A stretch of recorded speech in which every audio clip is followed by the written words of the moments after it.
मुंबईतील पायधुणीमधील डोकाडी या कुटुंबातील चौघांचा मृत्यू हा झिंक फॉस्फाईडनंच झाल्याचं स्पष्ट झालंय। जे रुग्णालयाचा शवविच्छेदनाचा अंतिम अहवाल समोर आलेला असून त्यामधून हे स्पष्ट झालंय।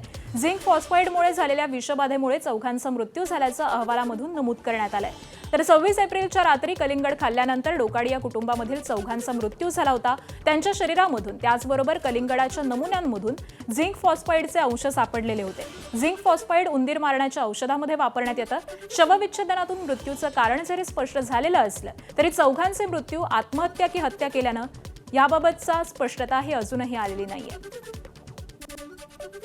साताऱ्यामध्ये आज घरांचा महालोकार्पण सोहळा पार पडणार आहे। प्रधानमंत्री आवास योजनेअंतर्गत महाराष्ट्रासाठी मंजूर झालेल्या 30 लाख घरांपैकी पूर्ण झालेल्या 5 लाख घरांचा भव्य लोकार्पण सोहळा होणार आहे। या कार्यक्रमाला केंद्रीय मंत्री शिवराजसिंह चौहान, मुख्यमंत्री देवेंद्र फडणवीस हे उपस्थित राहणार आहेत। तर या कार्यक्रमाला 50,000 लाभार्थ्यांना न बोलावता 15,000 लाभार्थ्यांना बोलवून लोकार्पण सोहळा हा पार पडणार आहे। पंतप्रधान नरेंद्र मोदींनी इंधन बचतीचं आवाहन केल्यानंतर हा कार्यक्रम काटकसर करून घेण्यात येणार आहे।